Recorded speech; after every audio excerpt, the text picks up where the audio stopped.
প্রায় 15 বছর আগের কাহিনী। তখন আমি নতুন নতুন আমেরিকায় গিয়েছি। সেখানকার একটি রেস্টুরেন্টের ওয়েটার ছিলাম তখন। প্রথমে যেই বাড়িতে থাকতাম সেই বাড়ির মালিক হঠাৎ একদিন জানায় যে সে তার বাড়িটি ভেঙে ফেলবে। তখন যেই বাড়িতে আমি সহ আমার 2 জন সঙ্গী থাকতাম, তাদেরকে নিয়ে আমেরিকার বোস্টন শহরের একটি নির্জন এলাকার একটি বেশ পুরনো 2 তলা বাড়ি পরবর্তীতে বসবাসের জন্য খুঁজে বের করি। বাড়িটা কিছুটা পুরনো হলেও সুন্দর ছিল এবং তুলনামূলকভাবে ভাড়া কম হওয়ায় 3 জনই রাজি ছিলাম। বাড়িটি যার কাছ থেকে নেই তাকে আমরা পুরো 1 মাসের ভাড়া শোধ করে বাড়িতে উঠি। বাড়িটি ডুপ্লেক্স সিস্টেমের ছিল, কিন্তু আমাদেরকে শুধু নিচের তলায় থাকার অনুমতি দেন। বাড়িটি খুলে দিয়ে যাওয়ার দিন কেয়ারটেকার আমাদের বলে যান মাঝে মধ্যে কিছু আওয়াজ হতে পারে যেগুলো কখনো কান দেবেন না এবং আওয়াজের উৎস খুঁজে তার পেছনে কখনো যাওয়ার চেষ্টা করবেন না। লোকটার কথা শুনে কিছুটা খটকা লাগলো, সন্দেহ হলো।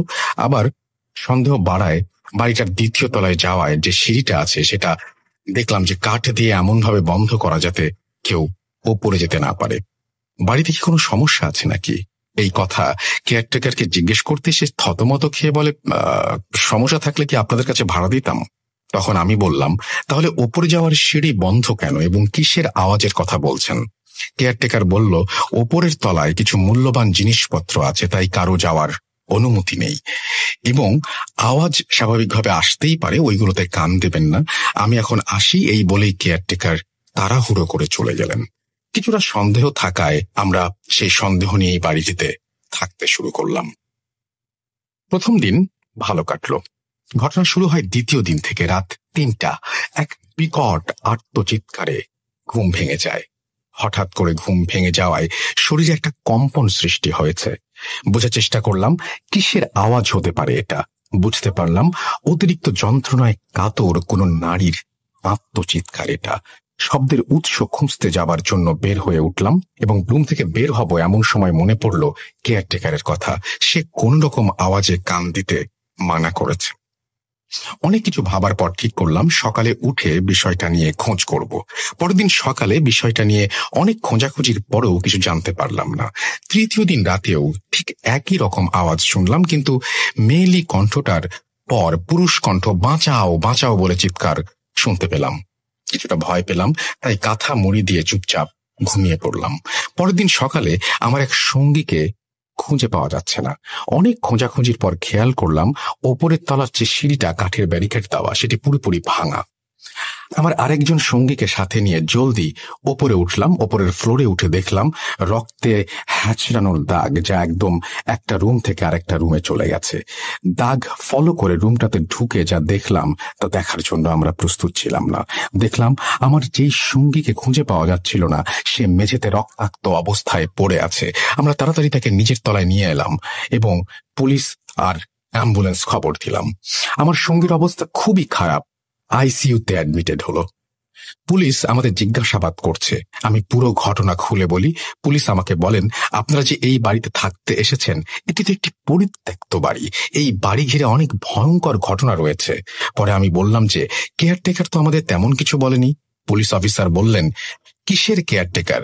এই বাড়ি দেখাশোনা করার কোনো লোকই তো নেই এবং এই বাড়ির মালিক 7 বছর আগে মারা গেছেন।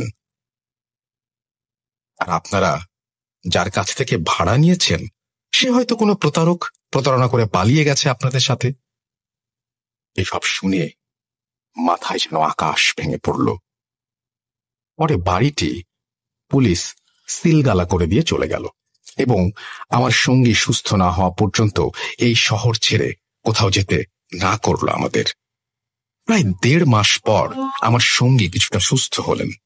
পরে পুলিশ তার মুখে পুরো ঘটনা শুনতে এলো। তার সাথে ঘটে যাওয়া সেই রাতের ঘটনা সে আমাদের বলতে লাগলো।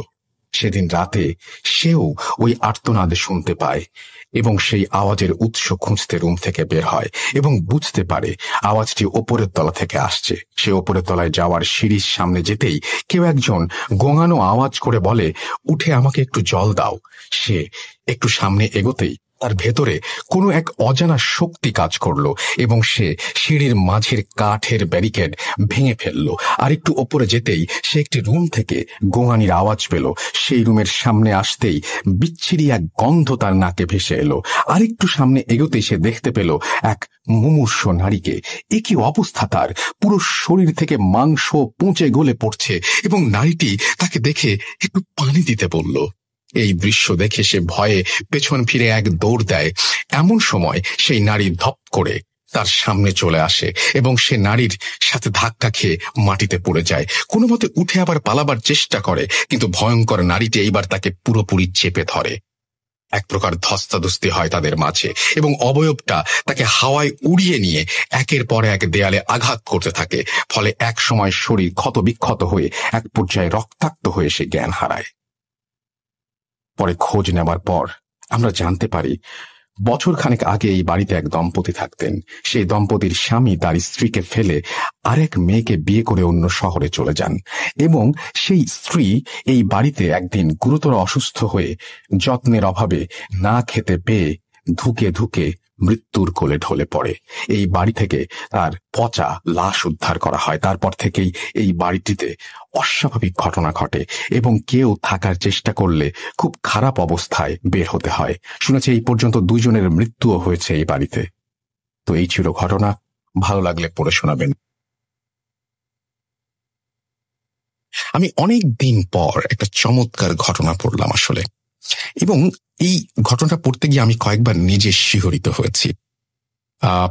আমি জানি না যে ওই বাড়িটি এখন কেমন আছে, সেই বাড়িতে যারা থাকে তারাই বা কেমন আছে। নিশ্চয়ই তাদেরকে বিরক্ত করতে আর কেউ সেই বাড়িতে যায় না। আপনি একটা বাড়ি ভাড়া নিলেন, ধরুন না সেটা ঢাকা শহর বা ঢাকার বাইরে কোনো একটা জায়গায়। সেই বাড়ির আগের কোনো ইতিহাস আপনি জানেন না। হঠাৎ করে একদিন এই পরিস্থিতির সম্মুখীন হলেন। হয়তো দেখলেন এখানে যেমন দোতলায় যাবার সিঁড়ি, ওখানে হয়তো ছাদের সিঁড়িটা বন্ধ করে দেয়া। ছাদে যাওয়ার নিয়ম নেই এটা বলেই হয়তো ক্ষান্ত হলেন। একদিন এরকম একটা পরিস্থিতির কারণে আপনি সেই ছাদে উঠে গেলেন এবং এইরকম একটা ভয়ঙ্কর পরিস্থিতির শিকার হতে হলো আপনাকে। ঘটনার আসল চমক কিন্তু অন্য জায়গায়। যে কেয়ারটেকার, যে ভদ্রলোক আপনাকে সাবধান করেছিল যে ছাদে যাবেন না বা ওই সিঁড়ি ভেঙে কোথাও যাবেন না, যখন আপনি জানতে পারবেন তারই কোনো অস্তিত্ব নেই, তখন কি হবে? আপনি একটা বাসায় আছেন, নিচে এক দারোয়ানকে দেখেন, তিনি প্রতিদিন আপনার গেট খুলে দেন। রাত করে বাসায় ফেরেন, তিনি দরজা খুলে দেন। একদিন হঠাৎ করে আপনাদের হয়তো অ্যাপার্টমেন্টের সোসাইটির কোনো একটা মিটিংয়ে আপনি জানতে পারলেন এইরকম কোনো দারোয়ানের কোনো অস্তিত্বই এই বাড়িতে নেই, শুধু আপনারই তার সাথে দেখা হয়েছে। কেমন লাগবে একটু বলুন তো? I am not a storyteller, but আমার মনে হয় যে অ্যাজ আ লিসনার এরকম কোনো ঘটনা যেরকম ভাবে আমাকে আতঙ্কিত করে, যারা এটা ফেস করে তাদের আরো লক্ষ কোটি গুণ বেশি আতঙ্কের মধ্যে নিয়ে এসে ফেলে। যদি কোনো ঘটনা থাকে এরকম, জানিয়ে দিন। আমাদের ইমেল অ্যাড্রেস হচ্ছে russell.booth.com@gmail.com। অপেক্ষায় থাকলাম আপনার ঘটনায়। চলুন চলে যাই আমাদের পরের স্টোরিতে।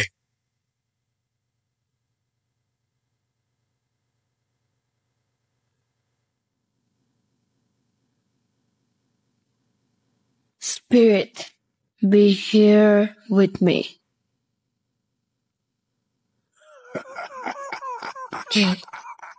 কে তুমি? Booth.com. The fear returns with Russell.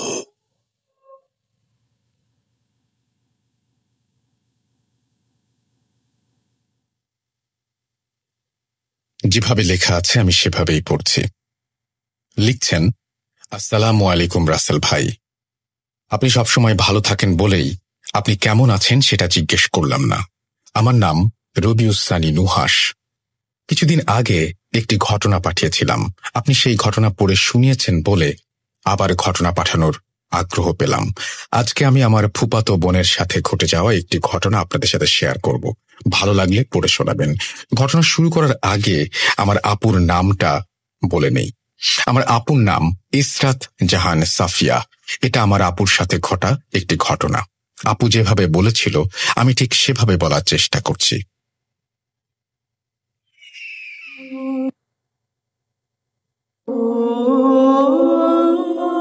2013 সালের কথা। আমি তখন ইন্টারমিডিয়েট পরীক্ষার্থী। 2012 সালের নভেম্বর মাসে আমরা বাসা চেঞ্জ করি।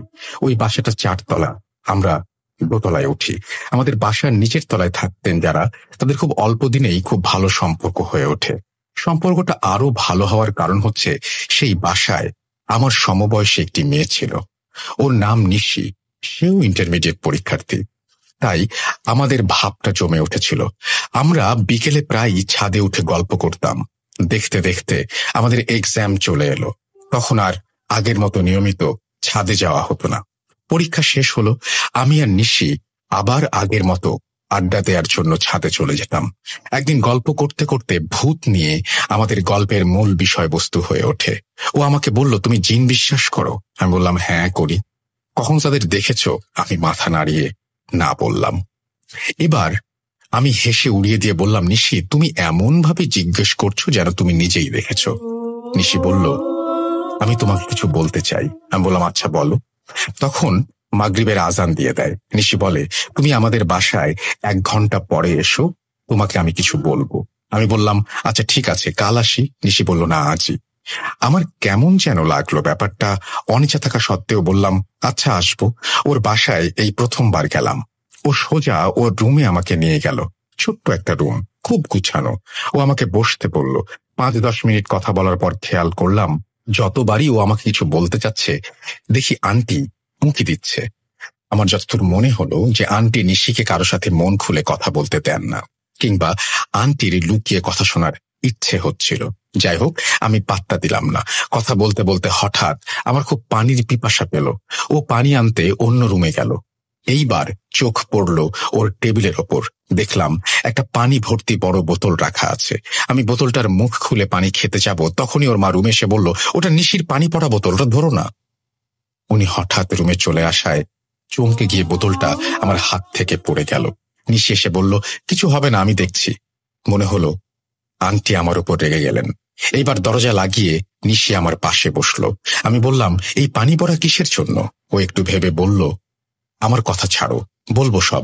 আচ্ছা, তুমি কি রোজ সকালে দড়িতে লাফ দাও? আমি বললাম, হ্যাঁ মাঝে মাঝে। ও আমার হাতটা শক্ত করে ধরে বলে, আর দড়ি লাফ দিও না প্লিজ। আমি জিজ্ঞেস করলাম, তোমার ঘুমের অসুবিধা হয়? তাহলে আমি বিকেলে দড়িতে লাফ দেব।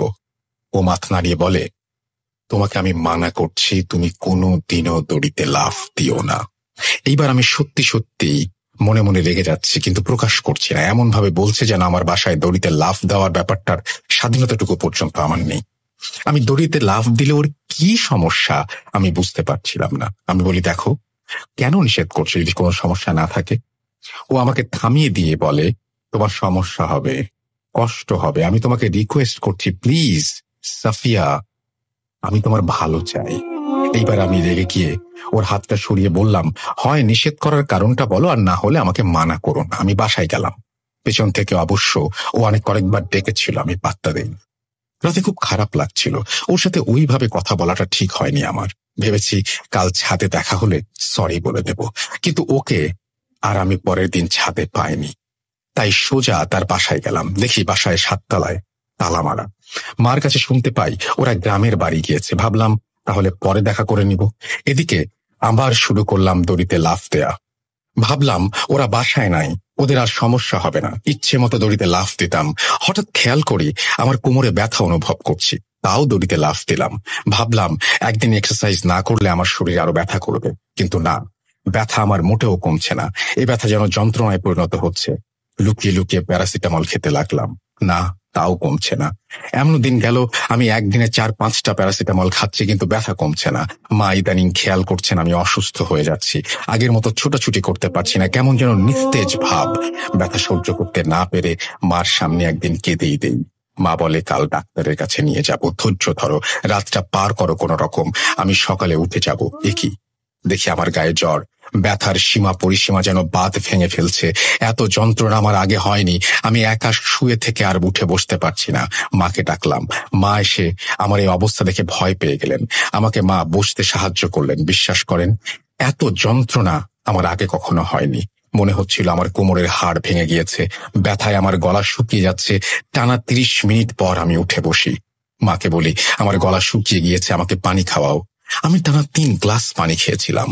আসলে আমার গলা না, আমার যেন আত্মাটাই শুকিয়ে গিয়েছিল। সকাল পেরিয়ে দুপুর হলো। এই ব্যথায় যেন আরো এক নতুন মাত্রা যোগ হলো। যেমনটা আমাদের ঘুমের সময় পায়ের মাসেলের রগে টান পড়লে হয়, ঠিক তেমন। আর সহ্য করতে পারছি না। কিছুক্ষণ পরপরই রগের টান। এদিকে মা তো অস্থির। আমার মামা অর্থোপেডিক্সের ডাক্তার। মা এইবার মামাকে কল দিয়ে বিস্তারিত বললেন। মামা এক্স-রে করে দেখেন, আমার হাড়ে ফ্র্যাকচার হয়নি। তবে এত যন্ত্রণা কিসের? মামা বুঝতে পারছেন না। মামার দেওয়া ওষুধে ব্যথা কমছে না। যতক্ষণ ওষুধের পাওয়ার থাকে ততক্ষণ ব্যথা থাকে না। এটা তো আমার চিন্তার বিষয়। এদিকে দিনে দিনে আমার অবস্থা আরো খারাপ হতে লাগলো। বিছানায় বসেই খাওয়া, ঘুম আর ঘরের ভেতরে টয়লেটের ব্যবস্থা করা হয়েছিল। সবটা আমার মা একা করেছিলেন। মা গভর্নমেন্ট স্কুলের হেডমিস্ট্রেস, তাই মাকে সারাদিন কাছে পেতাম না। তখন আরো বেশি মনে হতে লাগলো আমি একা, আর মা ছাড়া আমি একদম চলতে পারবো না। আমার পৃথিবী যেন ধীরে ধীরে ছোট হয়ে আসতে লাগলো। ফেসবুকে দেখি সব ফ্রেন্ডরা বিভিন্ন ভার্সিটিতে ভর্তি হয়ে গিয়েছে। তখন মনটা আরো বেশি খারাপ হয়ে যেত। মনে হতো বন্ধু বান্ধব, আত্মীয় স্বজন সবাই যেন আমাকে ভুলে যাচ্ছে। কেমন একটা একাকিত্ব আমাকে ঘিরে ধরেছে। 20 দিন পরেও যখন আমার সুস্থতার কোনো আলামত পাচ্ছিলাম না, তখন মামার পরামর্শে অন্য এক ডাক্তারের কাছে যাই। উনি আমাকে এমআরআই করতে দেন। আমি তো হাঁটতেই পারি না, তাই আমাকে হুইল চেয়ারে করে এমআরআই করানো হয়। হুইল চেয়ারে বসে মনে হচ্ছিল, এটাই যদি আমার লাইফ হয় তাহলে কি হবে? আমি তো বেঁচে থাকতে পারবো না, আমি বেঁচে থেকেও মরে যাব। যাক, ডাক্তার আমাকে ওষুধ দিলেন। উনি বললেন ভালো হয়ে যাবে। আমার বিশ্বাস হয়নি, তাই কেঁদে দিলাম ডাক্তারের সামনেই। মা রোজ নামাজ পড়ে কাঁদতেন আমার অসুস্থতার জন্য। আমিও পাশের রুমে মায়ের কান্না শুনে কাঁদতাম। দিনগুলো খুব কষ্টে কাটতে লাগলো। কিছুদিন পরের কথা বলি। আমি ঘরে একা, হঠাৎ কান্নার শব্দ পেয়ে ঘুম ভাঙে। কান্নাটা একটা বাচ্চার কান্না মনে হলো। বাচ্চাটা এমন ভাবে কাঁদছে যেন আরেকটু বেশি কাঁদলে ওর গলা দিয়ে বমি হয়ে যাবে। মাকে এত ডাকলাম, মা আসলো না। আমি একা একা শুয়ে উঠে বসার চেষ্টা করলাম। এত কষ্ট হচ্ছে, তাও যেন উঠে বসার চেষ্টা চালিয়ে যাচ্ছি, হার মানছি না। কতক্ষণ পর বসতে পেরেছিলাম বলতে পারবো না। এখন তো দাঁড়াবার পালা। সাহস করে ওয়াল ধরে দাঁড়ানোর চেষ্টা করি। মনে হচ্ছিল কোমরের রগগুলো টানছে। টনটন ব্যথা, কি যন্ত্রণা, যেন রগগুলো ছিঁড়েই যাবে। শুনতে পেলাম বাচ্চাটার কান্নার সাথে সাথে কাশি হচ্ছে। বুঝলাম ওকে শান্ত করতে না পারলে খারাপ কিছু হবে। কিভাবে যেন চেষ্টা করে দাঁড়িয়ে গেলাম। এখন হাঁটবো কিভাবে? আমার গলা শুকিয়ে যাচ্ছে। তাকিয়ে দেখলাম বালিশের কাছে আমার পানির বোতল। এখন নিতে গেলে যদি আর দাঁড়াতে না পারি, এই ভেবে পানি খাইনি। এখন যেন বাচ্চাটা ঘন ঘন কাশতে লাগলো, আর যেন জোরে জোরে চিৎকার করে কাঁদতে লাগলো। মনে মনে আমি আল্লাহর নাম নিচ্ছিলাম, আমাকে একটু শক্তি দাও আল্লাহ, মাসুম বাচ্চাটার খুব কষ্ট হচ্ছে। একটু একটু করে আমি পাশের রুমে হেঁটে যেতে চেষ্টা করি। ওয়াল ধরে ধরে এক পা করে এগোতে থাকি। জানি না কতক্ষণ লেগেছিল। গিয়ে দেখি একটা সুন্দর বাচ্চা, মুখটা এত মায়া, 8-9 মাস বয়স হবে। বললাম, এই দেখো আমি এসে গিয়েছি, কেঁদো না, আমার কাছে আসো, আসো বলছি। দেখলাম ও এলো না। তাই আমি ওখানে দাঁড়িয়েই তার কান্না থামানোর চেষ্টা করছি, তাকে হাসানোর চেষ্টা করছি। কিছুক্ষণ পর কান্নাটা থেমে গেল। ও খুশি হয়ে যেন আমাকে দেখে। আমি ভেঙচি কেটে তাকে আরো হাসাচ্ছি। কি মিষ্টি হাসি, মাশাআল্লাহ। হঠাৎ আমার মা আমাকে ডাক দেয়। আমি মায়ের ডাকে সাড়া দিয়ে চোখ খুলে বুঝতে পারি আমি ঘুমিয়ে স্বপ্ন দেখছিলাম। সেই দিন সকালে আমি নিজে উঠে বসার চেষ্টা করি। ভাবলাম স্বপ্নে তো ঠিক উঠতে পেরেছিলাম, তাই চেষ্টা করে দেখতে চেয়েছিলাম। কিন্তু সেদিনও একা শুয়ে থেকে উঠে বসতে পারিনি। মুচকে এসে মনে মনে বললাম, স্বপ্ন তো স্বপ্নই। সাফিয়া, তোমার জীবন 4 দেয়ালে বন্দী। এরপর থেকে প্রায়ই যেন বাচ্চাটাকে আমি স্বপ্নে দেখতে শুরু করি। স্বপ্নে ওর সাথে গল্প করি, খেলি, কিন্তু কখনোই তাকে স্পর্শ করিনি। যেন নির্দিষ্ট দূরত্ব আমাদের মাঝে। আমি চাই ওকে আদর করতে, কোলে নিতে, কিন্তু ওকে ধরতে পারি না। তবে একদিন স্বপ্নে একটু অন্যরকম কিছু দেখি। বাচ্চাটার হাসির শব্দে আমার ঘুম ভাঙে। তাকে একবার দেখবো বলে আমি পাশের রুমে ছুটে যাই। বিশ্বাস করেন, ওর কাছে যাওয়ার পর আমাকে এই অসহ্য ব্যথা সহ্য করে যেতে হয়। তাও তাকে একবার দেখার ইচ্ছেতে আমি পাগলের মতো সেদিকে ধাবিত হই।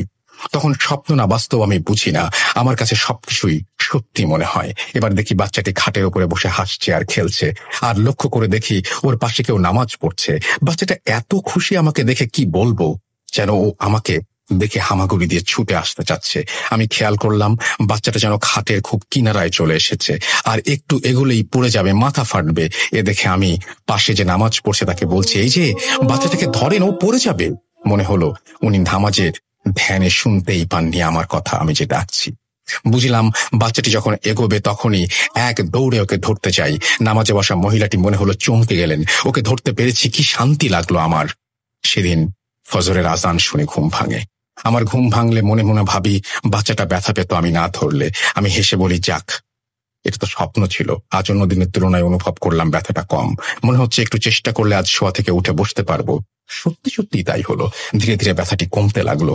3-4 দিনের মধ্যে আমি একা বসতে পারি, সাথে একটু চেষ্টা করে দাঁড়াতেও পারি। সবই আল্লাহর রহমত আর আমার মায়ের দোয়া। আমি দোয়া করি আমার চরম শত্রুরও যেমন এমন কষ্ট না হয়। কিছুদিন পর আমাকে দেখতে নিশি এলো। আমি ওকে দেখে খুব খুশি হলাম। অনেক দিন পর এসেছে। আমি বললাম, আমি যে অসুস্থ তুমি শোনোনি? আসুনি কেন? ওই দিন একটু রেগে গিয়েছিলাম বলে তুমি রাগ করে আমাকে দেখতে আসোনি? জানো আমি তোমার কথা কত মনে করেছি, কত একা লাগতো আমার। ও আমাকে বলেছিলাম না দড়ি লাফ দিও না, দেখছো কেমন অসুস্থ হলে। আমি বললাম, আল্লাহর রহমতে আমি এখন একা বসতে পারি, নিজে নিজে দাঁড়াতেও পারি। ও হেসে বলল, তুমি হাঁটতেও পারবে, দৌড়াতেও পারবে। তুমি দৌড়িয়ে যেভাবে বাচ্চাটিকে বাঁচিয়েছো, তার কান্না থামিয়েছ। আমি হেসে বলি, আর বলো না, কি মিষ্টি করে হাসে ওই বাচ্চাটা। নিশি চলে যাচ্ছে। মনে হলো খুব তাড়া। আমি বললাম, বসো, কিছু খেয়ে নাও, মাকে ডাকি। নিশি বলল, মা ছাদে গিয়েছেন, দরজা খোলা ছিল তাই ঢুকে পড়েছি। এইবার যাই সাফিয়া, আর চিন্তা করো না, তুমি ভালো হয়ে যাবে ইনশাল্লাহ। নিশি চলে যাচ্ছে। কয়েকবার তার নাম ধরে ডাকলাম। একটু পর মনে হলো, সে কি, ও আমার স্বপ্নের কথা কিভাবে জানলো, যেটা আমি মাকেও শেয়ার করিনি। নিশি, নিশি একটু দাঁড়াও। কয়েকবার নাম ধরে ডাকলাম, সাড়া দিল না। মনে হলো ও ততক্ষণে বাসায় চলে গেছে। ভাবলাম পরে ওর কাছ থেকে জেনে নেব স্বপ্নের কথা কিভাবে জানলো। কি আশ্চর্য! ধীরে ধীরে আমি সুস্থ হতে লাগলাম, যেন দ্বিতীয়বারের মতো নতুন করে বাচ্চাদের মতো হাঁটতে শিখলাম। খেয়াল করলাম স্বপ্নে বাচ্চাটিকে আর দেখি না। 5 মাস লেগেছিল সুস্থ হতে। কিভাবে যে দিন চলে গিয়েছিল আল্লাহই জানেন। মনে মনে ভাবলাম আজ নিশির বাসায় যাব। বিকেলে ওদের বাসায় গেলাম। গিয়ে দেখি ওর মা বাসায়। বললাম, আন্টি, নিশি কোথায়? ওকে একটু ডেকে দেন না। আন্টি এমন ভাবে আমার দিকে তাকিয়ে বলল, তুমি জানো না নিশি 3 মাস আগে বাসা থেকে পালিয়ে গিয়েছে, ও বিয়ে করেছে। আমি অবাক হলাম। 3 মাস আগে? তার মানে আমি তো 10-12 দিন আগে ওর সাথে কথা বলেছি। কি বলেন আন্টি, বিশ্বাস হচ্ছে না। তখন উনি নিশির কথা আমাকে কিছু বললেন। আমার প্রশ্ন হলো, সেই দিন তাহলে আমি কার সাথে কথা বলেছিলাম? সেই দিন কে আমার পাশে ছিল? সব যেন এলোমেলো লাগলো। মনে মনে ভাবলাম ওর সাথে যদি আবার কোনোদিন দেখা হয় তাহলে ওকে জিজ্ঞেস করব, ও কেন আমাকে দড়িতে লাফ দিতে মানা করেছিল। আমি যে অসুস্থ হব সেটা কিভাবে জানতো? আমার স্বপ্নের কথা কিভাবে জানলো? কিভাবে আমার বাসায় এসেছিল? অনেক অনেক প্রশ্ন জমে আছে। এই ছিল আমার ঘটনা। সেই দিন নিশির মায়ের সাথে কথা বলে নিশির পানি পড়ার কথাও জানতে পেরেছিলাম। নিশির জীবনের কথা শুনতে আগ্রহী হলে আমি শোনাবো। তবে বলে রাখি, এরপর ওর সাথে আমার আর কখনো দেখা হয়নি, কারণ আমরা 2-3 মাস পরে বাসা বদলাই। আসলে সৃষ্টিকর্তার ওপর সবসময় ভরসা রাখতে হয়। তাই মাঝে মাঝে নিজে সান্ত্বনা দেই, আল্লাহ আমায় স্বপ্নে হয়তো পরীক্ষা করেছিল। পরীক্ষায় বাচ্চাটির খারাপ চাইনি বলেই হয়তো আমি আল্লাহর পরীক্ষায় উত্তীর্ণ হতে পেরেছি। সাথে সাথে মায়ের দোয়া তো ছিলই। যাই হোক, আমার জন্য দোয়া করবেন। সবাই ভালো থাকুন, সুস্থ থাকুন, এই দোয়া করি। আল্লাহ হাফেজ। খুবই কনফিউজিং একটা স্টোরি, কিন্তু খুব ইন্টারেস্টিং। সেটা হচ্ছে এই নিশি আসলে কে, এবং এই নিশি দড়িতে লাফ দেওয়ার ব্যাপারটা কিভাবে জানো, এটা আমি ডেফিনেটলি জানতে চাই আপনার কাছ থেকে সাফিয়া, এবং আপনি অবশ্যই আমাকে জানাবেন। তার আগে লিসেনার যারা শুনছেন তাদেরকে বলবো গেস করতে ঘটনাটি আসলে কি ঘটেছিল, কেন এইরকম ঘটলো। এই মেয়েটি বলল আর জীবনে এত কিছু ঘটলো, এটা আপনার সাথে ঘটলে আপনার কেমন লাগতো একটু ভেবে দেখুন। জানতে চাই নিশির এই ঘটনার কোনো ব্যাখ্যা আপনার কাছে আছে কিনা। পাঠিয়ে দিন russell.bhuth.com@gmail.com এই অ্যাড্রেসে। চলে যাচ্ছি পরের ঘটনায়।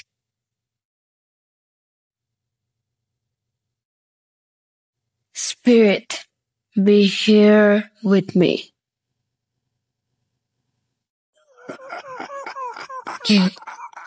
কে তুমি? Bhuth.com. The fear returns with Russell.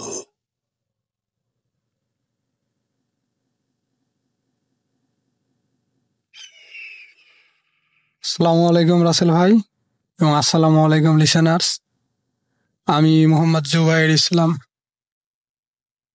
আমার বাড়ি সিরাজগঞ্জ সদরে কোনো একটা গ্রামে। তো আমি আজকে আপনাদের সামনে যে ঘটনাটা শেয়ার করব সেটা কতটা হয় সেটা আমার জানা নেই, তবে একটা সত্যি ঘটনা। তো এই ঘটনাটা আমি আমার দাদির কাছ থেকে শুনেছি এবং এই দাদি এই ঘটনাটা তার যে ভাইপো অর্থাৎ ভাইয়ের ছেলে, সেই ছেলের সাথে ঘটেছিল। তো সেই ঘটনাটা আমি দাদির মুখ থেকে যেভাবে শুনেছি আপনাদের সাথে আমি সেভাবেই শেয়ার করছি। তো ঘটনাটা আজ থেকে প্রায় 30 বছর আগে ঘটে যাওয়া। তো আমাদের এই সিরাজগঞ্জের রায়পুরে জুট মিল আছে, এটা প্রায় সবাই জানেন। তো এই জুট মিলে ওই আমার দাদির যে ভাইপো, তার নাম হচ্ছে হাসমত আলী। তো তিনি ওই জুট মিলে তখন কাজ করত। তো তাদের ডিউটি ছিল 2 শিফটে। তো প্রথম শিফট 6টা থেকে 10টা পর্যন্ত, আর দ্বিতীয় শিফট ছিল 10টা থেকে 2টা পর্যন্ত। তো এই হাসমত আলী যিনি, উনি দ্বিতীয় শিফটে ঢোকে এবং 10টায় মিলে ঢোকেন এবং তার ডিউটি শেষ করে 2টায় বের হন। তো তিনি 2টায় মিল থেকে বের হয়ে আগে তার বাসায় যান। বাসায় যাওয়ার পর তার মাকে বলেন ভাত দিতে। তো তিনি ভাত খেয়ে তার মাকে বলেন যে আমি যমুনা নদীতে যাব। তো যমুনা নদীতে তিনি মাছ শিকার করার জন্য যাবেন। তো তার মা জিজ্ঞাসা করে সাথে আর কে কে যাবে, আর সে যেন ফিরতে দেরি না করে। তো সে বলে যে না, আমার ফিরতে দেরি হবে না, আমার সাথে আরো 2 জন আছে আমার বন্ধু। তো সেই বলে বাড়িতে থাকা, আমাদের এলাকায় ওটাকে বলে তৈরা জাল, অথবা অন্যান্য এলাকাটাকে ঝাঁকি জালও বলে থাকেন। তবে শুদ্ধ কোনটা সেটা আমার জানা নেই, আমি সেটাকে তৈরা জালই বললাম। তো তিনি তৈরা জাল নিয়ে তার 2 বন্ধুকে সাথে নিয়ে যমুনা নদীতে চলে যান মাছ শিকার করার জন্য। তো মাছ শিকার করার জন্য তারা প্রথমে নদীর যে মূল ঘাট, অর্থাৎ আমাদের এখানে মতিন সাহেবের ঘাট বলে ওইটাকে, তো মতিন সাহেবের ঘাটে পৌঁছান এবং সেখানে পৌঁছে এই আমার দাদির যে ভাইপো অর্থাৎ হাসমত আলী, তিনি ওই নদীর উত্তর দিকে রওনা দেন। অর্থাৎ তৈরা জাল দিয়ে খেওয়াইতে খেওয়াইতে তিনি উত্তর দিকে রওনা দেন এবং তার যে 2 বন্ধু, তারা 2 জন দক্ষিণ দিকে রওনা দেন। তো এইভাবে তারা বেশ কিছুক্ষণ খেওয়াতে খেওয়াতে হাসমত আলী উত্তর দিকে চলে যান এবং তার বন্ধুরা দক্ষিণ দিকে চলে যায়। তো হাসমত আলী খেওয়াচ্ছিলেন তৈরা জাল দিয়ে, কিন্তু কোনো মাছ উঠছিল না। তিনি খুব হতাশ হয়, মাছ ওঠে না। এদিকে তার বন্ধুরাও তার থেকে অনেক দূরে, ডাকলে শুনতে পাবে না। তো হাসমত আলী খেওয়াতে খেওয়াতে তিনি দেখেন যে একটা মিষ্টি আলু নদীর পানি দিয়ে ভেসে যাচ্ছে। তো মিষ্টি আলুটা বেশ বড় সড়ো, দেখতে ভালোই ছিল। তো তিনি করেন কি, ওই মিষ্টি আলুটা পানির ভেতর থেকে তুলে পানিতে মিষ্টি আলুটা ধুয়ে 2-1 কামড় খান। খেয়ে তেমন ভালো না লাগায় মিষ্টি আলুটা আবার পানিতে ফেলে দেন। তো মিষ্টি আলুটা পানিতে ভাসতে ভাসতে চলে যায়। তো এরপর ওই হাসমত আলী নদীর পানিতে একটা খেয়াও দেন তৈরা জাল দিয়ে। তো এইবার খেয়াও দেওয়ার পর তিনি জাল যখন গোটাচ্ছিলেন, তো তখন তিনি জালে একটা ভার কিছু অনুভব করলেন। তো তিনি এবার হতাশ থেকে আশায় ফিরলেন, ভাবলেন যে এবার হয়তো জালে কোনো বড় সড়ো একটা মাছ ধরা পড়েছে। তো হ্যাঁ, তিনি যখন টেনে টেনে পাড়ে তুলছিলেন জালটা, দেখলেন যে হ্যাঁ, একটা বড় সড়ো বোয়াল মাছ। তো ওজন প্রায় 20-25 কেজি হবে, এইরকম আকৃতির একটা বোয়াল মাছ। তো তিনি জালটা গুটিয়ে গুটিয়ে পাড়ে তুলছেন। তো তিনি দেখলেন যে এই মাছটা তিনি একা তুলতে পারবেন না, মানে হয়তো তুলতে পারবেন, কিন্তু জাল থেকে যখন মাছটা ছাড়াবেন যদি লাফ দিয়ে বের হয়ে যায়। তো তাই তিনি তার যে 2 বন্ধু ছিল দক্ষিণ দিকে গেছে, তাদের 2 জনকে ডাকার চেষ্টা করেন, কিন্তু তারা তার থেকে অনেক দূরে থাকা, তারা তার ডাক শুনতে পায় না। তো তিনি একাই জালটা উপরে তুলে জাল থেকে মাছটা ছাড়ানোর চেষ্টা করেন। তো জালের সাথে মাছটা পেঁচানো ছিল, তো তিনি একদিক থেকে জালের প্যাঁচটা ছাড়াতে ছাড়াতে মাছের দিকে যাচ্ছিলেন। তো যখনই তিনি ওই মাছের কাছে পৌঁছান, তখনই মাছটা জাল থেকে নিজেকে ছাড়িয়ে ওই মাছ, বোয়াল মাছটা ওই হাসমত আলীর বুকে জোরে একটা আঘাত করে এবং আঘাত করে ওই মাছটা পানির ভিতরে চলে যায়। তো মাছটা যে বুকে আঘাত করে তিনি অনেক ব্যথা পান, কতক্ষণ নদীর পাড়ে মাটির উপর শুয়ে থাকেন। শুয়ে থেকে কিছুটা দম নিয়ে তিনি আবার ওঠেন। এত বড় একটা মাছ তাহলে ধরা পড়েছিল, তারপরে আবার ছুটে যায়। তো তিনি আফসোস করেন। তো আফসোস করার পর তিনি আবার জাল নিয়ে আবার পানিতে খেওয়াতে থাকেন, কিন্তু না, আর কোনোভাবেই ওই মাছটাকে ধরতে পারেন না। তো তিনি জাল হাতে নিয়ে নদীর পাড় দিয়ে হাঁটছিলেন আর মাছটাকে খুঁজতে থাকেন। তো দেখেন মাছটা পানির ওই পাড়েই আছে। তো তিনি মাছটাকে লক্ষ্য করে আবার জাল ফেলেন মাছের উপরে, কিন্তু না, মাছ কোনোভাবেই ধরা পড়ছিল না। তো এইভাবে কয়েকবার চেষ্টা করেন, এদিকে প্রায় সন্ধ্যা হয়ে আসে। তো তাই নিয়ে জাল নিয়ে তার বন্ধুদেরকে কাছে গিয়ে বাড়িতে চলে আসে। তো বাড়িতে চলে আসার পর তার অনেক জ্বর ওঠে, অস্বাভাবিকভাবেই অতিরিক্ত শরীর অনেক গরম হয়ে যায়, জ্বর ওঠে। এবং জ্বর ওঠার এক পর্যায়ে তিনি নিজেই নিজের জিহ্বা, ঠোঁট, দাঁত দিয়ে কামড়াতে থাকেন। তো এই অস্বাভাবিক লক্ষণ দেখে বাড়ির সবাই তো চিন্তিত হয়ে পড়ে, কি হলো। তো সবাই ভাবে যে ডাক্তারের কাছে নিয়ে যায়। তো তাকে রিকশায় করে আমাদের সিরাজগঞ্জ সদর হাসপাতাল আছে বর্তমানে, যেটা বঙ্গমাতা শেখ ফজিলাতুন্নেসা মুজিব হসপিটাল, সেখানে নিয়ে যাওয়া হয়। তো ডাক্তার দেখে কোনো রোগ বা অসুখ ধরতে পারেন না, কোনো ওষুধও দেন না। তো তারা তাকে হাসপাতাল থেকে বাড়িতে নিয়ে আসে। তো বাড়িতে নিয়ে আসার পর বাড়ির মুরব্বী কয়েকজন বলে যে এটা কবিরাজ নিয়ে আসা। তো তখন মুরব্বীদের কথা মতো একজন কবিরাজকে নিয়ে যাওয়া হয় বাড়িতে। তো কবিরাজ ওইখানে গিয়ে, তো কবিরাজ তাকে দেখেই বলেন যে একে তো মেসো দেও আমাদের এলাকা যেটাকে বলে, বা আপনারা হয়তো অনেকে দেও বলে থাকেন, মেসো দেও আক্রমণ করেছে, একে আর বাঁচানো সম্ভব না। তো সবাই বিশ্বাস করে না, কেন বাঁচানো সম্ভব না। তো তখন ওই কবিরাজ হলুদ, মানে কাঁচা যে হলুদ, তো ওই হলুদ 2টা পোড়া দিয়ে 2 কানের মাঝখানে দেয়, কানের ভেতরে দেয়। তো দিলে তখন ওই মেসো দেও কথা বলতে থাকে ওই হাসমতালির জবান দিয়ে। তো সে বলে একে তো আমি খেয়ে ফেলেছি, এই আমাকে খেয়ে ফেলেছে, আমি ওর পেটের ভেতরে চলে গেছি, তো একে আর ফেরানো সম্ভব না।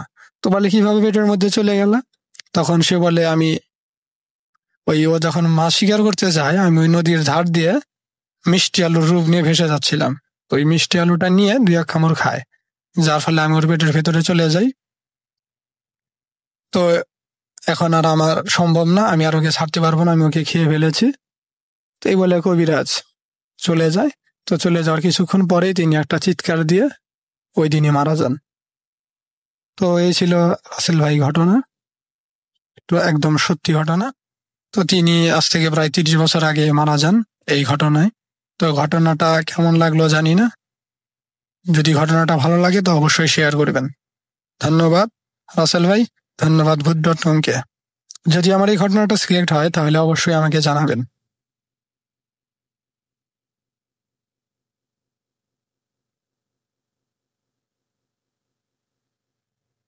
Spirit, be here with me.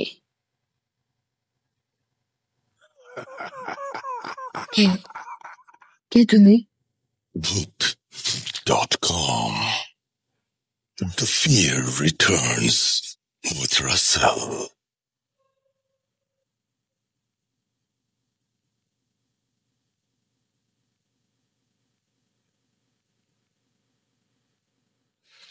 Yes, শুনছেন ভূত.com এবং আমি আশা করছি যে আপনারা সবাই এনজয় করছেন। আরো ঘটনা রয়েছে, সুতরাং কেউ কোথাও যাবেন না। Thank you very much. আমরা চলে যাব আমাদের পরবর্তী স্টোরিতে। আশা করছি এই ঘটনাটি আপনাদের ভালো লাগবে এবং আমাদের সঙ্গে পুরোটা সময় থাকবেন। চলুন কথা না বাড়িয়ে সরাসরি চলে যাই পরবর্তী ঘটনায়। Spirit, be here with me.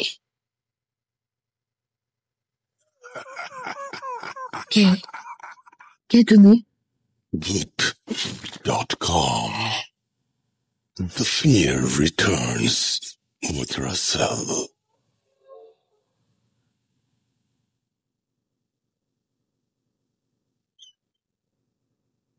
আসসালামু আলাইকুম রাসেল ভাই এবং সকল লিসেনার্স, আশা করছি সবাই ভালো আছেন এবং সুস্থ আছেন। সো আজকে আমি যে ঘটনাটা শেয়ার করতে চাই সেটা বেসিক্যালি আমার ফ্যামিলির সাথে ঘটে যাওয়া, আমার ফ্যামিলি রিলেটেড। সো এই ঘটনাটা হচ্ছে খুব সম্ভবত 2007-এর ঘটনা, বাট 2006 অথবা 7 যে কোনো একটা হবে। সো আমি গল্প বলার সুবিধার্থে আর আমার ফ্যামিলি প্রাইভেসি মেনটেনের সুবিধার্থে আমি ফ্যামিলির প্রত্যেকটা চরিত্র বা প্রত্যেকটা ক্যারেক্টারকে ছদ্মনাম হিসাবে ব্যবহার করছি। তো 2007 সালের দিকের ঘটনা, যখন আমার ভাবি, আগে একটু ফ্যামিলির বিষয়টা বলি। ফ্যামিলিতে আমি, বাবা, মা, বড় ভাই, বড় ভাইয়ের ওয়াইফ, এই 5 জন ছিলাম বেসিক্যালি। সো বড় ভাইয়ের ওয়াইফ ওই আপনার 2007-এ ওই সময় একটা বড় ধরনের মারাত্মক ব্যাধি বা রোগে আক্রান্ত হন, এবং ওনাকে যখন হসপিটালাইজড করা হয় ওইখান থেকে ডক্টররা জানান যে তিনি আর হয়তো বেশি দিন পৃথিবীতে থাকবেন না বা বাঁচবেন না। সো এই সময়ের মধ্যে যতটুকু সম্ভব তার সেবা যত্ন করার ট্রাই করেন, সে যা যা খেতে চায় বা যা তার ইচ্ছা সেগুলাকে পূরণ করার চেষ্টা করেন, তার সাথে বিহেভিয়ার ঠিকঠাক রেখে ভালোভাবে সবকিছু মেনটেন করার ট্রাই করেন, কারণ তিনি 4-5 মাসের বেশি আর হয়তো পৃথিবীতে থাকবেন না বা বাঁচবেন না। এই কথা শোনার পর খুব স্বাভাবিকভাবে ফ্যামিলির মধ্যে একটা বড় ধরনের সমস্যা সৃষ্টি হয়ে গেল। ওনার অসুস্থতার মাত্রাটা এতই ছিল যে উনি দেখা গেছে একদম বিছানায় পড়ে গেছে, বিছানা থেকে উঠতে পারেন না, খাবার দাবারও একদম খাওয়া বন্ধ হয়ে গেছে টোটালি, মানে খুবই বাজে অবস্থা। তো এই অবস্থায় উনি এভাবেই চলছে, সবকিছু ট্রিটমেন্ট চলছে স্বাভাবিকভাবে। ডাক্তাররা যে সকল ওষুধ সাজেস্ট করেছিলেন সেই সকল ওষুধ দিয়ে ট্রিটমেন্ট, স্বাভাবিক ট্রিটমেন্ট আর কি চালানো হচ্ছে কোন রকম। অ্যান্ড যা যা উনি চাচ্ছেন, খাবার দাবার টুকটাক এরকম পূরণ করা হচ্ছে আর কি। সো এইভাবেই চলছে। অ্যান্ড উনি আল্লাহর নাম পর্যন্ত কানে দেওয়ার একটা সিচুয়েশন তৈরি হয়ে গেছিল ওই সময়। তো যেই মেইন ঘটনাটা এই গল্পের আকর্ষণ, সেটা হচ্ছে একদিন রাতে উনি ঘুমিয়ে আছেন, সম্ভবত রাত 2:30 কি 2টা হবে এরকম সময় উনি রাত্রে ঘুমিয়ে আছেন। সম্ভবত বলে রাখি, আমরা হচ্ছে এই সময়টাতে ঢাকাতে যে কোনো একটা, পুরান ঢাকার যে কোনো একটা জায়গাতে থাকতাম, ঢাকাতে। সো যেই বিল্ডিংটাতে থাকতাম সেই বিল্ডিং এর 2nd ফ্লোরে হচ্ছে ভাইয়ারা ওইখানে ওই দিন রাত্রে ছিলেন। সো যেই ঘটনাটা হয় সেটা হচ্ছে রাত 2টা 2:30টার দিকে উনি ঘুমিয়ে আছেন। হঠাৎ করে উনি ঘুমের ভেতর বা স্বপ্নের ঘুরে উনি খেয়াল করছেন কেউ ওনাকে ডাকছে ওনার নাম ধরে। সো ওনাকে এভাবে ডাকছে, উনি সরাসরি ভাবে উত্তর না নিয়ে হু হু করছেন শুধু। সো কিছুক্ষণ পর উনি হচ্ছে এটা স্বপ্নের মাঝেই দেখলেন নাকি উনি চোখ খুলে দেখলেন, বিষয়টা এখন পর্যন্ত উনি ক্লিয়ার না। বাট উনি দেখলেন যে অনেক লম্বা কেউ একজন, সম্ভবত উনি 10 ফুটের বেশির কথা বললেন আর কি, 10 ফুট কিংবা তারও উপরে হবে, মানে 10 ফুটের বেশি হবে। বিকজ উনি যতটুকু আমাকে বর্ণনা করলেন বা ফ্যামিলিতে পরবর্তীতে যতটুকু বর্ণনা করেছিলেন, যে উনি যেহেতু দ্বিতীয় তলায় খাটে শুয়ে আছেন, 3য় তলায় ছাদটা ওনার উপরে, রাইট?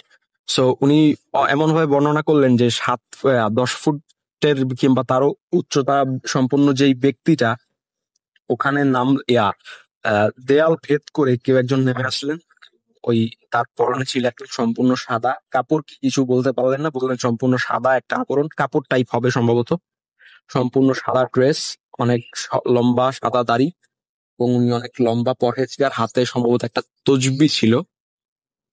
সো উনি এরকম দেখলেন, এবং উনি এতই লম্বা যে একদম 2য় তলার ফ্লোরে উনি পা রেখেছেন, এবং উনি এত লম্বা যে 3য় তলার যেই ফ্লোর, অর্থাৎ 2য় তলার ছাদ এবং 3য় তলার ফ্লোর সেম জিনিস, ওই জিনিসটা ভেদ করে ওনার মাথার উপরে উঠে গেছে। বাট তিনি সবকিছু দেখতে পাচ্ছেন একদম। তখন 2য় তলার ছাদ একদম ট্রান্সপারেন্ট হয়ে গেছে, অ্যান্ড ওই ব্যক্তিটাকে সম্পূর্ণভাবে দেখা যাচ্ছে। সো উনি বলছেন, ওই সাদা জুব্বা বা এরকম পরিহিত ওই ব্যক্তিটা ভাবিকে বলছেন যে ওইরকম প্রথমে ডাক দিলেন, ডাক দেওয়ার পরে ভাবি উত্তর নিলেন, এবং স্বপ্নের ঘরেই উনি ওনাকে দেখছেন, এবং ওই সাদা কাপড় পরিহিত ওই ব্যক্তিটা বা এই পরহেজগার বা যেটাই বলি, উনি বলছেন যে তখন একটু শীতের সময় ছিল, তো খুব বেশি শীত ছিল না, হালকা শীত ছিল, তো যার কারণে বিছানাতেই একটা কম্বল ভাঁজ করে রাখা ছিল। সো ওই সাদা পরিহিত ওই ব্যক্তিটি ভাবিকে বলছেন যে এই কম্বলের 3য় ভাঁজের ভেতরে একটি গাছ রেখে যাচ্ছি, এই গাছটি তুই খাবি, ভরে খালি পেটে খাবি। আর এই ঘটনাটা আমি যেটা দিয়ে যাচ্ছি শুধুমাত্র তোর শাশুড়ি ছাড়া কারোর সাথে শেয়ার করা যাবে না। এবং শাশুড়িকে শুধুমাত্র জানাতে হবে, শাশুড়ি সম্পূর্ণ গাছ প্রসেস করে দিবে, তার মাধ্যমে তুই এই গাছটি খাবি, তুই এই গাছ খেলে সুস্থ হয়ে যাবি। গাছের ব্যাপারে অর্থাৎ ওনার অসুখ সারানোর ব্যাপারে এই ইনস্ট্রাকশনটা দিলেন। এবং এটার পাশাপাশি উনি আরো বেশ কিছু জিনিসপত্র বলে দিয়ে গেলেন, যেমন এই জিনিসগুলো তো প্রথমত কারোর সাথে শেয়ার করা যাবে না, এন্ড আরো কিছু বিষয় বলে গেলেন যে নেক্সট 3 মাসের মধ্যে যেখান থেকেই হোক একটি কালো মুরগি ম্যানেজ করতে হবে, মানে সম্পূর্ণ কালো পশম আবৃত মুরগি ম্যানেজ করতে হবে। একটি মাত্র সাদা পশম বা অন্য কোনো কালারের পশম থাকা যাবে না, একদম হুবহু সম্পূর্ণ মুরগি কালো কুচকুচে মুরগি হতে হবে। এবং সেই মুরগি ম্যানেজ করে 3 রাস্তার মোড়ে ছেড়ে দিতে হবে। 3 রাস্তার মোড়ে ছেড়ে দিলে তারা, মানে উনি যেভাবে বললেন আর কি, 3 রাস্তার মোড়ে একটি কালো মুরগি ছেড়ে দিলে আমরা অনেক কিছু ধন সম্পদ বা এরকম কিছু একটা পাবো। তো উনি বললেন যে এই আমরা যদি মুরগিটা ছেড়ে দিই, মুরগিটা যদি দেওয়া হয় তাহলে আমরা আমাদেরকে অনেক বড় দালান বা রাজপ্রাসাদ যেভাবে আর কি বলি ওইটা দেয়া হবে। পাশাপাশি হচ্ছে ঘাট বাঁধানো পুকুর দেয়া হবে, একদম রাজকীয় হালের একটা বিষয়। এই জিনিসটা বলে গেলেন। এরপর আরো বললেন যে মার্কেটে যাব আমরা, মার্কেটে ফুল ফ্যামিলি বা আমরা মার্কেটে যাব, মার্কেটে গিয়ে যেই জিনিসটা পছন্দ হবে, যত টাকাই হোক, লাখ টাকার দামের ড্রেস হলেও কিংবা অন্যান্য যেই বিষয় আমরা পছন্দ করব, জাস্ট ওই জিনিসটা মার্কেটে গিয়ে দামাদামি করে আমাদের ভ্যানিটি ব্যাগ বা মানি ব্যাগে যদি হাত দিই সাথে সাথে আমরা টাকা পেয়ে যাব। টাকা যদি আমরা মানি ব্যাগ খালি হাতেও নিয়ে যাই, খালিও নিয়ে যাই, মার্কেটে গেলে আমরা কোনো জিনিস দামাদামি করার আগে চেক করা যাবে না যে মানি ব্যাগের টাকা আছে কি নাই, এটা চেক করা যাবে না। জাস্ট মার্কেটে গিয়ে যে কোনো জিনিসপত্র কিনতে হবে, কেনার পর মানি ব্যাগে কিংবা মহিলাদের যে ভ্যানিটি ব্যাগ থাকে ভ্যানিটি ব্যাগে চেক করলেই আমরা টাকা পেয়ে যাব। তো এইসব বিষয়সমূহ উনি বললেন। বলার পরে উনি সামহাউ এইসব বলছিলেন, হঠাৎ করেই উধাও হয়ে গেলেন উনি। অ্যান্ড ফজরের আজান দিল তার ঘন্টাখানেক পর। ফজরের আজান দেওয়ার পর ভাবি ঘুম থেকে উঠলেন। ঘুম থেকে ওঠার পর উনি ভাবলেন এসব স্বপ্ন ভেবে উনি, কিন্তু তারপরেও বললেন যেহেতু বলছে একটু কম্বলটা চেক করে দেখি কিছু আছে কিনা আসলে। তো কম্বলের 3য় নম্বর ভাঁজ তিনি ওপেন করলেন। ওপেন করার পর দেখলেন যে আসলেই যেটা বলা হয়েছে, এক মুঠো গাছটা যতটুকু আম্মুর কাছ থেকে শুনেছিলাম বর্ণনা করলেন কি ধরনের একটা গাছ। নর্মালি এইসব গাছ পাওয়া যায় না, বাট আম্মু অনেক ছোট থাকতে গ্রামগঞ্জে দেখতেন ওই ধরনের একটা গাছ, সম্পূর্ণ হুবহু এরকম না, বাট ওই ধরনের পাতার আকৃতি সম্পূর্ণ একটি গাছ। গাছটির নাম বলেছিলেন, বাট এই মুহূর্তে আমার এটা মনে করতে পারছি না। যাই হোক, মানে মাঝে মাঝে অনেক সময় আগে দেখা যেত এই ধরনের গাছ। তো এই ধরনের গাছ ভাবি এরকম পেলেন। কম্বলের 3য় ভাঁজ থেকে গাছটি নিলেন, নিয়ে আম্মুর সাথে এই বিষয়টা শেয়ার করলেন। এবং আম্মু ওনার কথা শুনে, আম্মু প্রথমে বিশ্বাস করলেন না ভাবির কথা শুনে, কিন্তু তারপরেও বললেন যে ট্রাই করে দেখা যেতেই পারে, যেহেতু পেয়েছি অ্যান্ড যেহেতু ডাক্তাররা কোনো ট্রিটমেন্ট দিতে পারেননি, এই বিষয়টা ট্রাই করে দেখলে ক্ষতি কি। তো উনি ওই ভাবির কথা মতো, মানে পরহেজগার বা ওই সাদা কাপড় পরিহিত ব্যক্তি ভাবিকে যেভাবে বলেছেন, ভাবি আম্মুকে আবার সেভাবে বলেছেন। তো আম্মু ওই ক্রাইটেরিয়া গুলো মেনটেন করে গাছটাকে প্রসেস করলেন। গাছ প্রসেস করার পর ভাবিকে গাছটা এভাবে খাওয়াই দেওয়া হলো, বা যেভাবে প্রসেস করতে বলা হয়েছিল সেভাবে করা হলো। তো তারপর থেকে ভাবি এখন পর্যন্ত সম্পূর্ণ সুস্থ আছেন। 2007 সালের ঘটনা, এখন 2021 সাল, এখন পর্যন্ত ভাবি সম্পূর্ণ সুস্থ আছেন আলহামদুলিল্লাহ। তার এখন পর্যন্ত আর কোনো প্রবলেম, ওই রিলেটেড কোনো প্রবলেমই হয়নি, ছোট বড় মিলে কোনো প্রবলেম এখন পর্যন্ত তিনি আর ফেস করেন নাই। তিনি সম্পূর্ণ সুস্থ আছেন, ভালো আছেন। তবে এই ক্ষেত্রে আরো যেই বাকি বিষয়গুলো বলেছিলেন, যেমন বলা হয়েছিল যে মুরগি নিয়ে 3 রাস্তার মোড়ে যদি দেয়া হয় তাহলে সেক্ষেত্রে কাঠ বাঁধানো পুকুর বা এরকম দেয়া হবে, কাঠ বাঁধানো পুকুর আলা বাড়ি রাজপ্রাসাদ এরকম দেয়া হবে। সো যেহেতু প্রথমে গাছ খাওয়ানোর পরেও তখন ইনিশিয়াল রেজাল্ট আসে নাই, কারণ ডাক্তারের কথা মতে ভাবি বাঁচবে 4 থেকে 5 মাস, যদিও আল্লাহ ভালো জানতেন কত মাস বাঁচবেন, বাট ডাক্তারের কথা যেটা আর কি 4-5 মাস বাঁচবেন। তো 4-5 মাস তো ডাক্তারের কথা অনুসারেই বাঁচার কথা। তো ওষুধের ফলাফল তখনও আসছে কিনা সেটা যেহেতু আমরা জানতে পারছিলাম না, সো আমরা মুরগির বিষয়টাকে আর কেয়ার করা হয়নি আমাদের ফ্যামিলি থেকে, কারণ 3 মাসের ভেতরে মুরগি দেওয়ার ডেট ছিল যে আগামী 3 মাস অর্থাৎ 90 দিনের ভেতরে মুরগি 3 রাস্তার মোড়ে দিতে হবে, বাট আমরা ওটা প্রথমে দেই নাই। আমরা দিয়েছিলাম এটা মেবি 6-7 মাস পরে, যার কারণে এরকম পরবর্তী যে অন্যান্য রেজাল্ট গুলা সেগুলো আমরা হয়তো বা পাই নাই, এবং অন্যান্য যে বিষয়গুলো আছে যেমন মার্কেটে যাওয়া, মার্কেটে গিয়ে কোনো কিছু কেনা, কোনো কিছু কিনে মানি ব্যাগে হাত দেয়া, দিয়ে টাকা পাওয়া, এই বিষয়গুলো আমরা পরখ করে দেখতে চাই নাই। কারণ দেখা গেছে যে মার্কেটে গেলাম, কোনো একটা জিনিস কিনলাম, টাকা পর্যাপ্ত নাই, তখন হয়তো মার্কেটে একটা প্রবলেম তৈরি হতে পারে দোকানদারদের সাথে। ঢাকার দোকানদার কোনো, নো অফেন্স টু এনিওয়ান, কোনো দোকানদারকে আমি ছোটভাবে দেখছি না, বাট আমি জাস্ট রিয়েল লাইফ এক্সপিরিয়েন্সটা বললাম এনিওয়ে। সো মার্কেটের এই বিষয়গুলো কিংবা মুরগির বিষয়গুলো পরবর্তীতে অনেক নির্দিষ্ট সময় যতটুকু বলা হয়েছিল এরও অনেক পরে ওই জিনিসগুলা করাতে হয়তো বা রিয়েল লাইফ রেজাল্ট আমরা ওই বিষয়গুলো থেকে পাই নাই, বাট একদম রুগীকে সুস্থ করার যে বিষয়টা, গাছটা দিয়ে গাছ সেবন করার পরে যে রেজাল্টটা, সেই রেজাল্টটা আমরা পেয়েছিলাম। সো এই ছিল আমার সম্পূর্ণ ঘটনা। আশা করছি আপনাদের ভালো লাগবে, এবং রাসেল ভাই আপনার যদি ঘটনাটি ভালো লাগে লিসেনারদের সাথে শেয়ার করার অনুরোধ রইল। আমার কাছে এছাড়াও আরো বেশ কয়েকটা ঘটনা রয়েছে, আশা করছি পরবর্তীতে শেয়ার করতে পারবো, এবং আশা করছি সেগুলো আপনাদের পছন্দ হবে। উল্লেখ্য যে আমি ক্লাস 7-এ যখন পড়তাম, ক্লাস 6-7-এ, তখন মেবি 2013 সাল থেকে আমি ভূত এফএম এর সাথে ছিলাম, এবং এখন পর্যন্ত ভূত.com এর সাথে আছি। সো আশা করছি ভবিষ্যতে পাশে থাকতে পারবো। So thank you so much.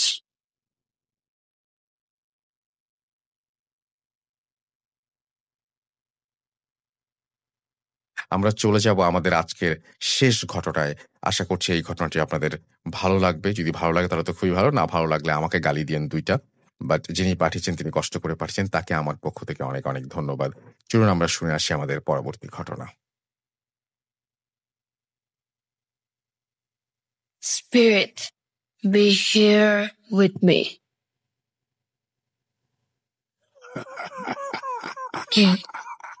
কে তুমি? Bhoot.com. The fear returns with Russell.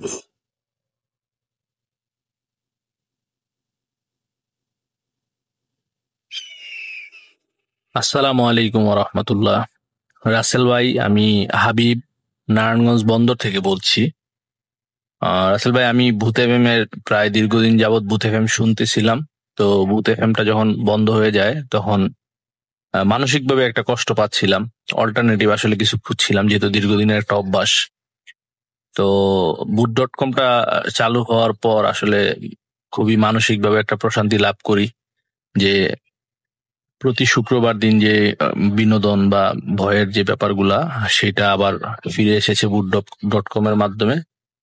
তো রাসেল ভাই, দীর্ঘদিন যাবৎ ভূত এফএম বা ভূত.com শুনলেও কখনো আসলে ওইভাবে কোনো ঘটনা শেয়ার করা হয়নি। তো ছোটবেলা থেকে যেহেতু অতি প্রাকৃতিক বিষয়গুলোর সাথে একটা সম্পর্ক বলা যায়, আগ্রহ বলা যায় থাকার কারণে, তো জীবনের এই সময় পর্যন্ত ঘটে গিয়েছে অনেক ঘটনা পরিবার, পরিজন, পরিচিত জনের সাথে, এবং এই ধরনের ঘটনা শোনা, কালেক্ট করা, এগুলিও ছিল এক ধরনের আগ্রহের বিষয়ের মধ্যে। তো বহু ঘটনা থাকা সত্ত্বেও ঘটনা একবার হয়তো পাঠিয়েছিলাম, কোনো কারণে হয়তো সেটা সিলেক্ট হয়নি। আরেকবার আপনার এক রিলেটিভের কাছ থেকে আপনার নাম্বার নেওয়ার চেষ্টা করেছিলাম, সেটাও হয়তো কোনো কারণে নেওয়া হয়নি। তো যাই হোক, সেই দিকে কথা লম্বা না করে আমি বলা যায় এক ধরনের নিজের চোখে দেখা একটি ঘটনা আজকে আপনাদের সাথে শেয়ার করতে যাচ্ছি। ঘটনাটা আজ থেকে প্রায় 8-9 বছর আগের কথা। আমাদের বন্দরের চৌধুরী বাড়ি একটা এলাকা আছে, সেখানে কাজীবাড়ি পাশেই, কাজীবাড়ি একটা স্কুল, মসজিদ এবং একটা পুকুর আছে। তো আমার ছোট ফুপির বাসা সেখানে হওয়ায় আমরা মাঝে মধ্যে গেলে, আমার এক ফুফাতো ভাই আছে, আমরা একসাথে ওইখানে বসতাম, গল্প করতাম, এটা আমাদের অভ্যাস ছিল। তো একদিন রাত, খুব বেশি নয়, প্রায় 9টা কি 9:30টার দিকে আমরা ওইখানে, একটা মসজিদ আছে, মসজিদের ঠিক দক্ষিণ যে পাশটা, সেখানে একটা ফুলের বাগান, সেই এলাকাটাতে ফুলের চাষ হয় প্রচুর। তো ফুলের বাগান আছে, ফুলের বাগানের ঠিক পরেই বিশাল এক বিল। বিল পার হয়ে অনেক দূরে, মোটামুটি অন্য একটা এলাকা। তো সেখানে বিলে নামার জন্য যে রাস্তা, ওই ফুলের বাগান পেরিয়ে, সেই জায়গাটা আসলে মানে অত একটা মানে ভালো পরিবেশ না, মানে অনেকটা এরকম যে একপাশে একটা চালতা গাছ বলা হয় আমাদের এখানে, চালতা গাছ, আর একটা পাশে হচ্ছে, রাস্তার আরেক পাশে হচ্ছে পরিত্যক্ত একটা বাথরুম, সাথে একটা পরিত্যক্ত পুকুর। তো সাধারণত ওই জায়গাটার মধ্যে মানুষের যাতায়াতটা খুবই কম থাকে। তো আমরা ওই দিকটায় বসেছিলাম, আমি এবং আমার ফুফাতো ভাই। তো এই সময় দেখলাম একটা লোক আসলো। লোকটা অত লম্বা না, খাটো করে মধ্যবয়সী একটা লোক। তো সে মানে বলতে গেলে এক ধরনের ভীত সন্ত্রস্ত অবস্থা এবং মানে একটা উদ্ভট পরিস্থিতির মধ্যে সে আমাদের কাছে সাহায্য চাইলো যে মানে কোনো একটা কিছু তাকে আক্রমণ করেছে এরকম একটা বিষয়। তখন আমরা যখন মোবাইলের লাইট অন করলাম, অন করে দেখলাম যে লোকটার শরীরের মধ্যে প্রায় বলতে গেলে কাঁধের দিক থেকে হাতের কবজি পর্যন্ত এবং বুকের দিকের এই অংশগুলোতে প্রায় বলতে গেলে মানে খুবই এক ধরনের হিংস্র কোনো প্রাণী যদি খামচে দেয় ওই ধরনের অবস্থা। লোকটার শরীর দিয়ে অনেকটা বলতে গেলে রক্ত পড়ছিল। তখন আমরা তাকে জিজ্ঞেস করলাম যে কি ব্যাপার ভাই, কি হয়েছে, আপনি কোথা থেকে আসলেন, আর এই অবস্থা কেন আপনার? তখন ওই লোকটা আমাদেরকে তার ঘটনাটা বিস্তারিত বললো এবং সাথে সাথে আমরা ওই জায়গাটায় গেলাম, আরো 2-1 লোক নিয়ে লাইট টাইট নিয়ে আমরা ওই জায়গাটায় গেলাম। তো তার কথা এবং ওইখানকার পরিবেশ পরিস্থিতিটা আমরা দেখলাম যে আসলেই সামঞ্জস্যপূর্ণ বা একই রকম। তো যেই ঘটনাটা তার সাথে হয়েছিল সেটা হচ্ছে বিকাল দিকে তার 2টা বন্ধু আসে ওই অপর বিলের অপর পাশে যে গ্রাম, ওই দিক থেকে 2টা বন্ধু তার কাছে আসে তার এলাকায়, এবং সে বিকালে বন্ধুদের সাথে আড্ডা দিতে দিতে বলতে গেলে এক ধরনের বন্ধুদের সাথে হাঁটতে হাঁটতে বন্ধুদের গ্রামের ওইদিকে চলে যায়। তো সন্ধ্যা হয়ে যায়, সন্ধ্যা হয়ে প্রায় রাত্র এসে পড়ে এবং ওই সময় সে বন্ধুদের থেকে বিদায় নিয়ে সে বলে যে তো আমি তো আমার গ্রামে যাব। তো বন্ধুরা বলে যে যেতে পারবি? তো সে বলে যে হ্যাঁ সমস্যা নেই, কারণ তার মাঝে মধ্যে ওই দিকটায় চলাচল করার এরকম অভ্যাস ছিল। তো সে যখন মোটামুটি বিল পার হয়ে এই ফুল বাগানের কাছাকাছি আসে, এখানে ডালিয়া ফুলের একটা বাগান ছিল। তো সে ডালিয়া ফুলের বাগানের অপর পাশ দিয়ে মানে একটা পাশ দিয়ে আসতেছিল, অপর পাশের জায়গাটার মধ্যেই ছিল হচ্ছে ওই পরিত্যক্ত পুকুর বা চালতা গাছ বা পরিত্যক্ত বাথরুম, এই ধরনের যে জায়গাটা। তো সে যখন এইদিকে আসে সে লক্ষ্য করে চাঁদের আলোতে যে ওইখানে পুকুরের পাড়ে একটা লোক বসা, মানুষের মতোই অবয়ব একটা লোক বসা, পিছন দিক দিয়ে লোকটা বসা। তো তখন সে মনে করে যে হয়তো তার পরিচিত পরিজন কেউ হয়তো একা একা বা তার কোনো বন্ধু এখানে বসে আছে। তখন সে চিন্তা করে বন্ধুর সাথে একটা সিগারেট খাওয়া যায়। সে ডাক দে, দূর থেকে ডাক দে যে কে এখানে বসে আছেন। তো কোনো কথা টথা আসে না। তো সে কয়েকবার যখন ডাক দে, খুব জোরে জোরে সে ডাকাডাকি করে দেয়, এই কে, কথা শুনতে পাচ্ছেন না, পরিচয় দেন। তখন ওইখানে বসে থাকা ওই অবয়বটা অনেকটা তার দিকে মানে বডিটা স্বাভাবিক রেখে মাথাটা ঘুরে তার দিকে তাকায়। যখন তার দিকে তাকায় সে চাঁদের আলোতে যেটা দেখতে পায় যে খুবই বিকট এবং খুবই ভয়ঙ্কর একটা মানে অবয়ব, একটা ফেস, যেটা সে তার জীবনে কখনো সে দেখেনি এবং যেটা যেরকমটা সে কখনো কল্পনাও করেনি।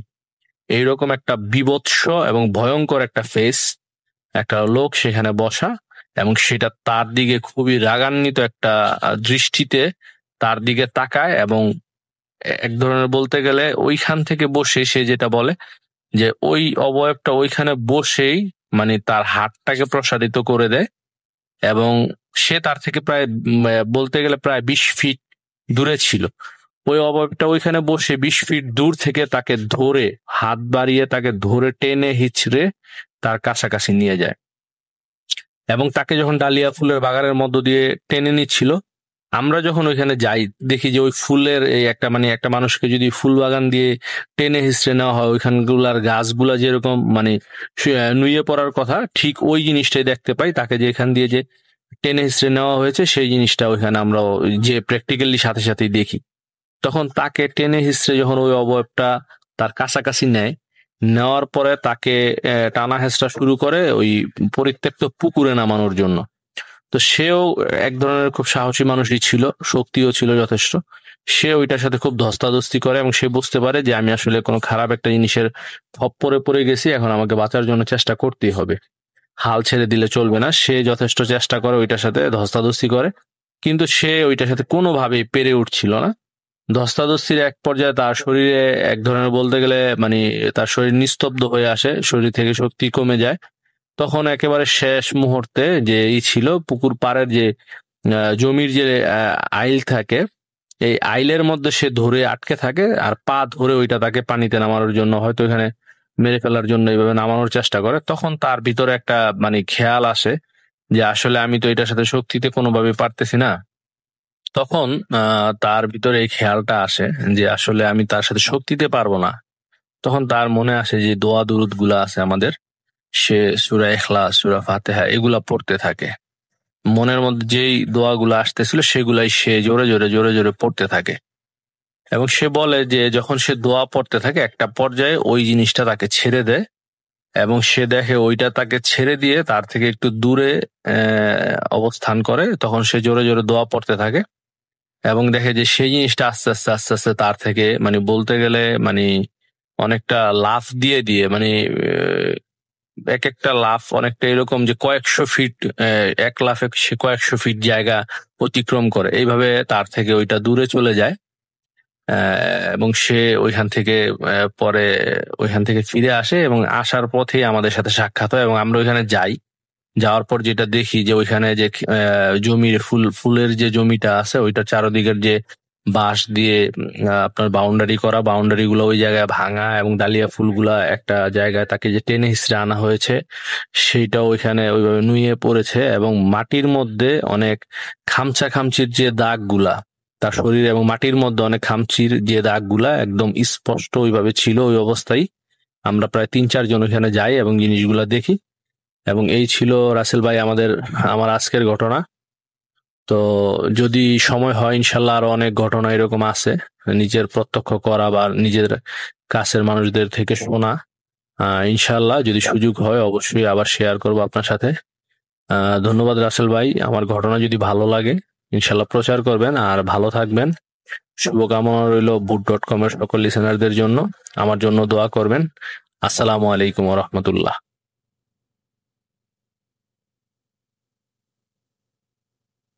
আপনাদের সবাইকে অনেক অনেক ধন্যবাদ এতক্ষণ পর্যন্ত আমাদের সাথে থাকার জন্য। অনেক অনেক শুভকামনা রইল।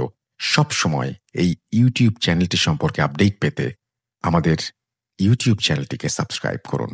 আশা করছি আমরা একসাথে অনেকটা পথ হাঁটব। আজকের মতো এখানে বিদায় নিচ্ছি। সবাই ভালো থাকুন, সুস্থ থাকুন, মোস্ট ইম্পর্টেন্টলি ভূত.com এর সাথে থাকুন। আল্লাহ হাফেজ।